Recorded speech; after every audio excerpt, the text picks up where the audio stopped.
75 años en el reloj de la historia, 50 de sacerdote, 49 de misión. Es todo lo que tengo.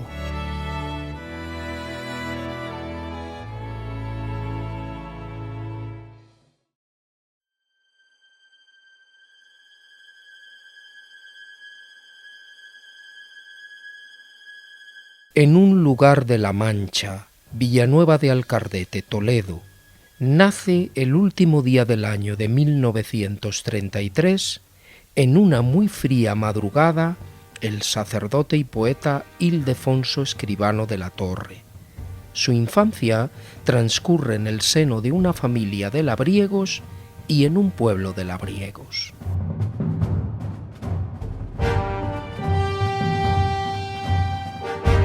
Yo nací el 31 de diciembre del 33 y mi padre tenía una costumbre de anotar en unos apuntes las circunstancias concretas del nacimiento de sus hijos. Y al respecto de mi nacimiento dice que nací a la 1 de la madrugada, que hacía mucho frío, que fui bautizado el día 6 de enero, el Día de Reyes, así que mi nacimiento y mi bautismo pues están dentro del ciclo navideño, con lo cual pues este ciclo navideño siempre pues habla muy alto para mí. Y en todos mis libros siempre recojo algunos poemas sobre la Navidad.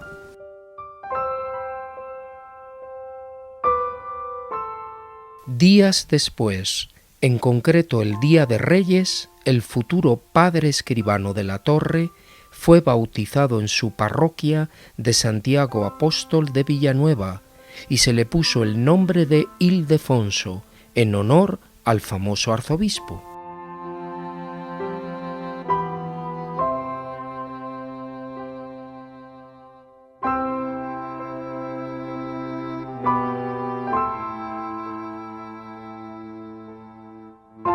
Momento clave en la vida del padre Ildefonso fue aquel 25 de agosto del 36 ya lejano, donde su padre fue fusilado por los republicanos junto a otra 50 de personas. Después surgieron pues, los acontecimientos que todos conocemos de la guerra civil. Mi padre pues fue afusilado en los primeros días el primer mes de la guerra y pues me quedé huérfano a los 2 años y medio. Así que recordaciones de mi padre pues guardo pocas, prácticamente ninguna. Mi madre fue padre y madre para todos nosotros, que nos crió y nos sacó a pesar de todas las dificultades en que se quedó con el desaparecimiento de mi padre. Qué nube de dolor, qué infeliz suerte dejó sobre nosotros el verano, cría sin emplumar, y ya cercano no te tuvimos más para quererte. Qué amarga sin razón, qué infausto hado extinguió nuestra España, qué pecado para pagar por él precio tan alto. Ildefonso frecuentaba la casa vecina del cura, donde realmente se crió.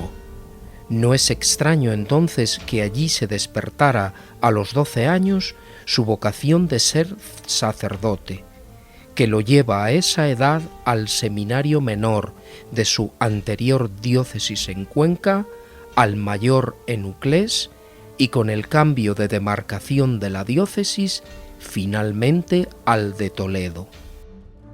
Después, pues mi primera infancia fue una infancia feliz porque yo como niño, pues sin tener conciencia mucho de los problemas que vivíamos, pues viví feliz, con amigos. Al lado aquí, pared en medio con mi casa, estaba la casa parroquial. Yo entraba y salía en la casa parroquial como si fuese mi propia casa. Al párroco que le gustaban mucho los niños y yo, pues claro, pues crecí en ese ambiente. Y así, pues, cuando ya tenía 9 años, entré como monaguillo y ayudé a misa y así surgió mi vocación de ir para el seminario. Cuando tú me llamaste desde la zarza ardiente, yo decidí seguirte, pero pronto entendí que Dios, que me decía vente, era un Dios que no admite fronteras. El Señor dijo a Abraham: sal de tu tierra, de tu patria y de la casa de tu padre, hacia la tierra que te mostraré. Y a los 13 años pues ingresé en el seminario de Cuenca, porque esto era provincia de Toledo y diócesis de Cuenca. Y allí pues viví toda mi adolescencia en el seminario de Cuenca. En el seminario menor hubo una etapa que funcionó el seminario menor en Uclés, en el monasterio de Uclés, y después pues el resto en Cuenca. Y cuando vino la división de diócesis pasé a Toledo. Allí pasé un año de estudios, primero de teología, y después me trasladé al Colegio Hispanoamericano con ya la intención de ir para América como misionero. La vida en los seminarios en los años 40 y 50 son un ejemplo de lo que hoy se recuerda despectivamente como el nacionalcatolicismo, el ejemplo positivo, porque en aquellos años de pobreza inmensa, de racionamiento, de predominio todavía de una sociedad campesina, si eras de pueblo y no eras hijo del médico, era muy difícil tener enseñanza secundaria. Y los seminarios y conventos en aquellos años nos dieron formación a muchos que nunca la hubiéramos tenido. Unos llegaron a sacerdotes, otros no llegamos, otros salieron después de serlo, pero la Iglesia contribuyó en todo ese periodo a dar, como digo, una educación secundaria y universitaria a personas que nunca hubiéramos tenido acceso a la educación superior. Y el Seminario de Madrid pues era una experiencia nueva que el episcopado español hacía, reuniendo vocaciones de todos los seminarios de España que sintiesen vocación para servir en América.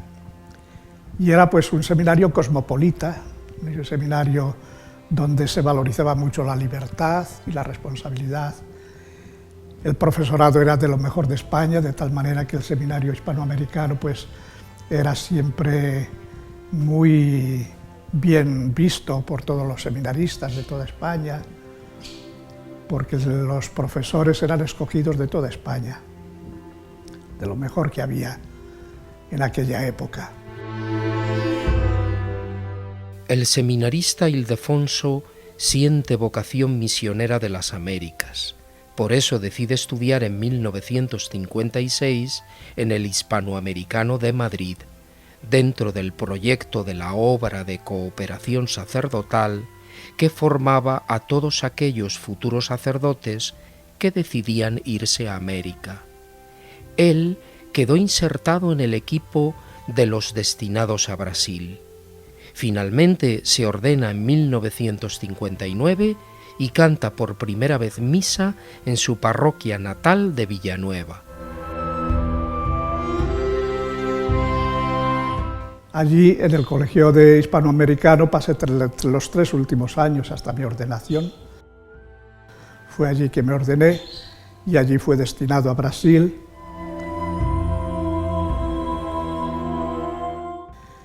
Mi vocación es de servir, porque no podría ser otra. Si nuestra misión es continuar los pasos de Jesús, Jesús es el que sirvió hasta el fin, hasta darse a sí mismo por completo. Y creo que esta es la vocación, el servicio, el estar cerca de las personas, solidario con los sufrimientos de todos y participar también de sus alegrías, de sus fiestas. Y creo que esta es la visión que yo tengo del sacerdocio. Señor, mi cáliz y mi herencia, sé que no te merezco y que a tu amor me debo. Por eso, como polluelo herido al abrigo de tus alas, me acojo. Solo a ti me confío. Te pertenezco entero, haz de mí lo que quieras. Es tarde, hace frío, te espero, Señor, en esta hora. ¿Qué otra cosa decirte? Y llegó el tiempo, recién salido del seminario, de pastorear. En 1960, Ildefonso es enviado con muy pocas alforjas a una favela de Brasil, a crear desde cero una comunidad cristiana en lugar tan abandonado de la mano de Dios y tan conflictivo. Dicha comunidad sigue en pie después de más de 50 años. Estuve un año de prácticas aquí, prácticas pastorales en Toledo, y después pues ya al año siguiente viajé para Brasil y allí me encuentro hasta hoy.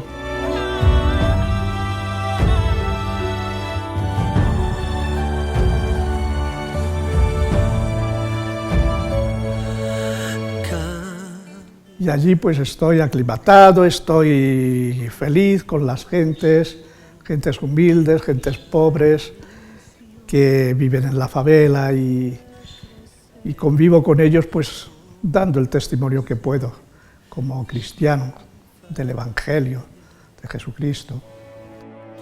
Contra el tiempo voy pidiendo a Dios si llegaré con la fe, con este amor que emana en mí. No hay oscuridad. Bueno, en la favela está todo por hacer. La favela es eso, pues un gueto donde se refugian las personas que no tienen otros lugares más dignos y mejores para vivir. Y se construyen pues en las laderas de las montañas o en llanos, pero pues muy precariamente, con materiales muy precarios. Y en esos lugares el Estado prácticamente está ausente. No hay servicios de ninguna clase, de tal manera que los grandes servicios los tuvimos que hacer nosotros. Nosotros tuvimos que hacerla desde la iglesia, es decir, con los grupos de evangelización. Los grupos de evangelización se reúnen en las casas, por calles, y allí delante del Evangelio se cuestionan y se preguntan qué Cristo está pidiendo delante de la realidad en que ellos viven. Y viendo sus problemas, ellos se comprometen. Mi dolor y la ilusión de crecer, reconocer en que fallé. Solo en la verdad hay libertad. Si creo en ti, podré seguir. Tú eres mi fuerza. Yo llegué de noche a la puerta de casa y allí en la esquina de casa pues estaba caído en medio de la calle en un charco de sangre. Yo creía que estaba muerto porque no se movía. Entonces me acerqué, lo cogí por los hombros, lo sacudí un poco y vi que se movía y le pregunté, ¿me conoces? Y dice, sí, fue usted que me bautizó. Fue usted que me bautizó. De una familia muy pobre, muy humilde. Pero este fue un caso realmente que me tocó profundamente.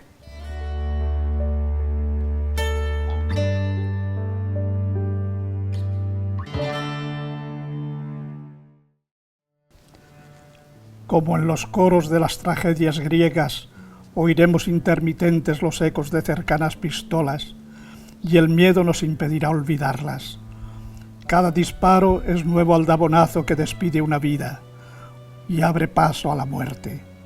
Muerte de niños, casi esbozo de hombres, a quienes indolentes no supimos ofrecerle salida. Yo aquí veo un contexto totalmente diferente.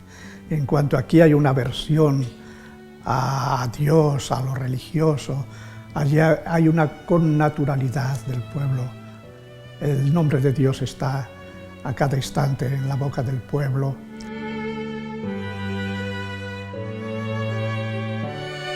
Dios todavía tiene lugar allí en América.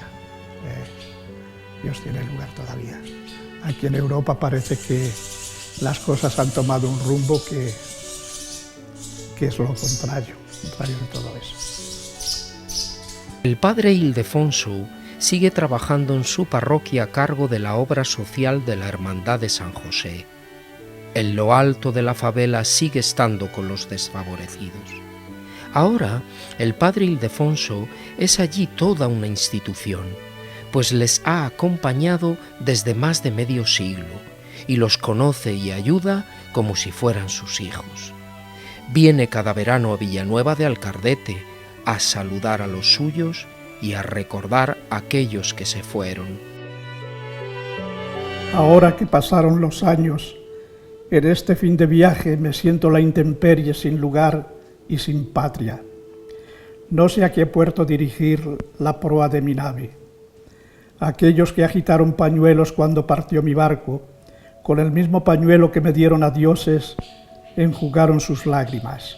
Algunos ya se fueron y los que sobreviven se encuentran ocupados con otras despedidas. Tenemos aquí la pila bautismal original de la parroquia cuando fue edificada la iglesia. Aquí fui bautizado el día 6 de enero, Día de Reyes, y aquí está el origen de mi fe, el bautismo. En esta iglesia fui confirmado, en esta iglesia recibí la primera comunión y en esta iglesia recé la primera misa. Así que aquí están los orígenes de mi vida de fe como cristiano y también pues el origen de mi vocación misionera. En las postrimerías de su vida, el poeta Ildefonso Escribano de la Torre atesora una producción poética de excepcional valor estético y humano. 3 libros jalonan sus últimas publicaciones: Más allá de la noche, 2011, Desde la niebla, 2015, y el recientemente publicado Claros Menhires, 2016. Reconocido en concursos y por especialistas en literatura, afortunadamente ha quedado rescatado para siempre del olvido gracias a la labor comprometida de la Fundación Digital Bible. En otra comida que tenemos todos los años con motivo de San Ildefonso, los antiguos seminaristas de Toledo me hablaron si yo podría tener alguna clave, alguna pista para publicar los libros de Ildefonso. Entonces, sin comprometerme, le dije que tenía un antiguo alumno, José Barroso, que regentaba una editorial, nada menos que Mendaur, en homenaje al gran maestro José Ignacio Tellechea. Así que me puse en contacto con Barroso y con Soán, y de aquí nació este proceso de publicaciones en que estamos embarcados. En la vida todos hemos tenido modelos en los que mirarnos, y el concepto de modelo no es, como en la sociedad actual se entiende, una realidad aparente, una realidad caduca. El concepto de modelo es el de una vida vivida en profundidad, una vida interior, una vida con servicios. Estos modelos son los que han tenido una vida dedicada a un fin, y en esa vida han tenido unas obras que son reflejo de una vida profunda, creativa, de entrega, que nos presenta al modelo que nosotros miramos como un valor humanista de peso que merece la pena imitar. ¿Cuántos modelos ha habido en la historia de la humanidad por sus vidas? ¿Cuántos modelos por sus obras? ¿O cuántos modelos por conjunción de vida y de obras creativas? ¿Y cuántos de ellos en esta historia de la humanidad han quedado en el olvido y no conocemos ni sus vidas, ni sus obras, ni la aportación que podían realizar a la humanidad para que esa humanidad siga construyéndose? Una cosa es clara: una sociedad sin modelos es una sociedad muerta, paralizada, caduca y sin futuro. La Fundación Digital Bible que yo presido, que tengo el honor de presidir, tiene entre sus secciones importantes, la de los humanistas de la Bible. Y en esta se pretende recoger el testimonio y la obra de estas personas modélicas, para que no desaparezcan, sino al contrario, estén presentes en esta sociedad a través de los medios tecnológicos y puedan servir de ejemplo y de modelo a las generaciones futuras para construir una sociedad modélica y una sociedad en valores. Este es el caso que nosotros ahora presentamos con nuestro muy querido Ildefonso, que en su profundidad y valor de vida, como hemos visto en este audiovisual, se une su obra poética de una riqueza exquisita y contribuye a ser un ejemplo, un modelo para generaciones futuras que puedan ayudar a transformar la sociedad que tenemos entre manos. Y como dice Cervantes, ahí en el Quijote, pues cuando en ese capítulo en que el cura y la sobrina hacen aquel expurgo de la biblioteca de Don Quijote, cuando llegan a los libros de poesía, pues hay una frase interesante que dice que la sobrina le dice: no, debes quemarlos todos porque no sea que Don Quijote los lea y quiera ser poeta y sea un mal peor. Dice, porque la poesía es un mal que no tiene cura y que es muy contagioso. Dice Cervantes. Pues eso, es una cosa que cuando está dentro de ti, pues sale espontáneamente, y es así que yo escribo. La poética de Ildefonso Escribano se asienta, convierte el poema en un fluido discurso narrativo, que discurre al final con eficacia en lo más profundo interior. La poesía para mí, pues, poeta es aquel que tiene una sensibilidad, un carisma especial, que entiende el lenguaje de las cosas, porque las cosas hablan, las cosas sugieren, y el poeta es aquel que entiende el lenguaje de las cosas e intenta traducirlo para la vida de los demás. Yo la comparo a un arco voltaico, que es la chispa que salta de un polo para otro, y ese polo pues sería uno, el poeta que escribe, y otro polo pues el lector que escucha o que lee. Ahí se produce esa chispa que es la poesía, que es la esencia de la poesía. Por eso ese poema que después podremos ver de mi verso, ¿no? Es mío, es tuyo y mío, porque de mí surge, pero en ti hace su nido. Y el papel de la poesía yo creo que es un papel esencial para la vida del ser humano, porque si no la vida del ser humano se hace tan prosaica, tan a ras del suelo, que la poesía es lo que le da el alma a la vida, porque canta las cosas bellas, las cosas bonitas, las cosas profundas. Y el tema de Dios en mi poesía pues nace espontáneamente, porque de aquello que está lleno el corazón pues habla la boca. Ese es el sentido que yo encuentro en la poesía, y creo que el mundo sin poesía pues sería totalmente absurdo. Los poemas de Ildefonso son ante todo, primero los religiosos, son una invitación a participar en ese sentido místico de la vida que él programa y que él propone. Hay una especie de celebración de la lengua y una capacidad lingüística especial que hace a la lengua, yo lo llamo hasta como una eucaristía.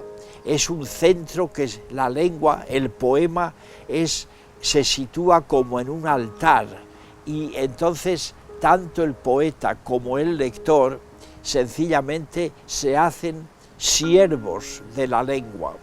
Si tuviera que definir la poesía de Ildefonso, en concreto cuál es su originalidad, me fijaría sobre todo en la voz poética.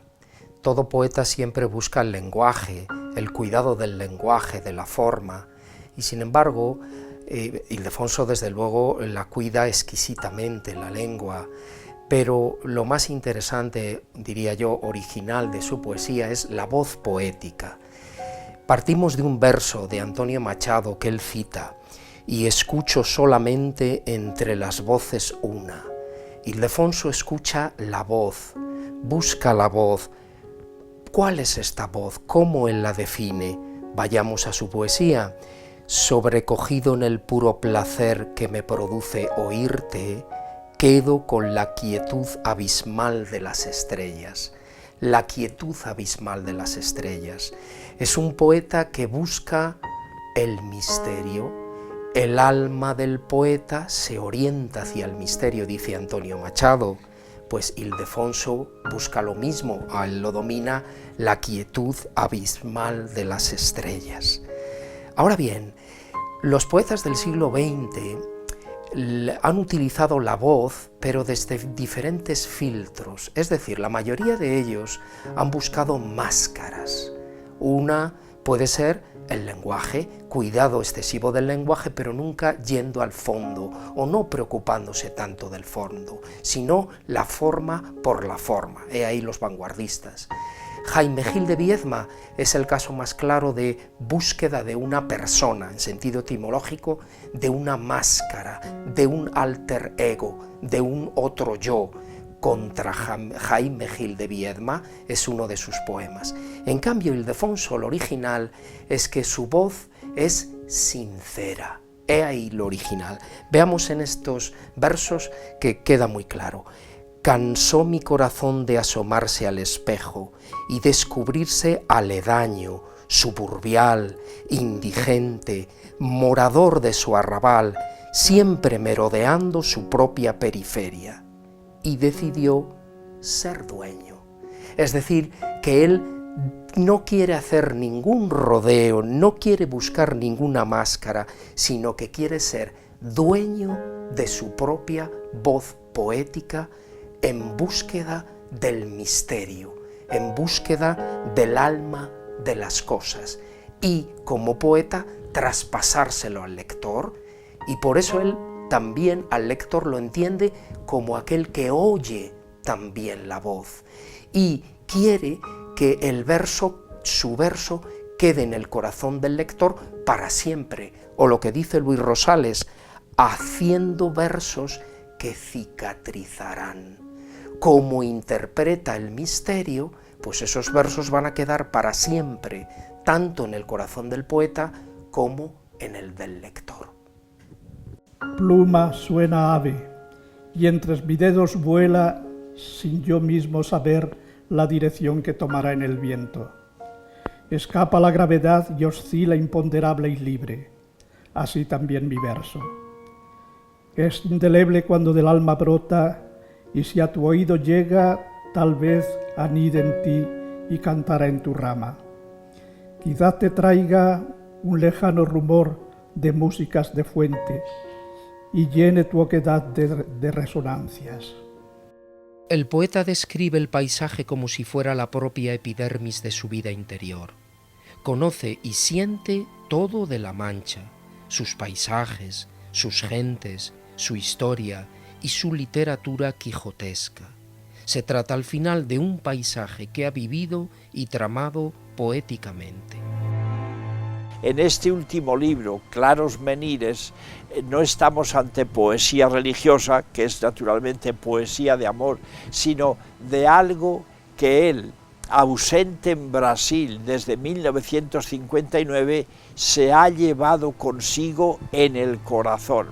Y entonces hay descripción de molinos, de rosas del azafrán, de todo lo que es motivos de La Mancha, pero no solo descripción puramente visual, como sería la fontana pura de Fray Luis de León, sino algo que es plenamente vivido. El libro Claros Menires pues tiene su origen en esa necesidad de decir una palabra sobre tu tierra. No cabe duda que la tierra pues es algo que forma parte de nuestra vida, estamos un poco amasados, nuestro barro está hecho de la tierra en que nacemos. Y sentía necesidad pues, de decir alguna palabra, dedicar algún tiempo pues, a esto, a La Mancha. Y la Mancha que yo describo aquí en el libro Claros Menires es la Mancha esencial, no es la Mancha de hoy. Es la Mancha en que el hombre tiene su protagonismo principal, porque es el hombre que ara, es el hombre que siega, es el hombre que cultiva la tierra. Hoy se hace todo con máquina. Así que La Mancha es eso, en toda España y aún en toda La Mancha. Aquí La Mancha se ha convertido en una categoría cultural que ya la dejó mencionada Cervantes y en este libro se realiza de maravilla. La Mancha esencial de siempre, de toda la vida. Es la Mancha del Quijote, porque es la Mancha de Cervantes. Cervantes andó por todas estas tierras y tuvo pues esa genial idea de colocar este personaje como fruto de la Mancha. Una tierra de idealismo, una tierra de soñadores, una tierra de hombres que realmente pues tienen como esencia la amabilidad, el relacionamiento, la acogida. Esa es la Mancha que está en el libro. Y están todos el libro está dividido en 3 partes fundamentales, que es la tierra, el hombre y las cosas. Tierra, el hombre y las cosas de La Mancha.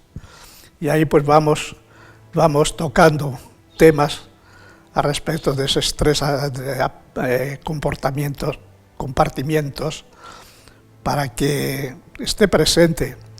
Yo digo que es saldar una deuda, ya que yo me siento pues de aquí, manchego, y por tanto tenía esa deuda. Oh dulce Dulcinea del Toboso, flor campestre que el sol ha morenado, loco amor imposible alucinado, perdido amor, aunque vacío, hermoso. Amor, amor, amor, fruto sabroso que sacia el corazón enamorado. ¿Qué importa si eres real o imaginado? En siendo amor el alma es puro gozo. Fuiste tu amor la fuerza fecundante que impulsó las más arduas aventuras que jamás viera caballero andante. Oh Mancha sobria, calcinada y dura, tuviste pasear por tu llanura al amor cabalgando en Rocinante. El alma. El aspa de veloz está sonora, se recorta en el alba, se estremece, rumoroso aleteo, más parece ángeles en batalla con la aurora. O anunciación de molinos a deshora, tentativa de vuelos, amanece, la luz se desdibuja y adormece en los trazos del aspa voladora. Bandada de molinos que en el alba un instante posaron en el suelo. Acamparéis junto a esas luces malva, emprenderéis definitivo vuelo. La Mancha espera, en su llanura calva tiembla mudo temor de desconsuelo.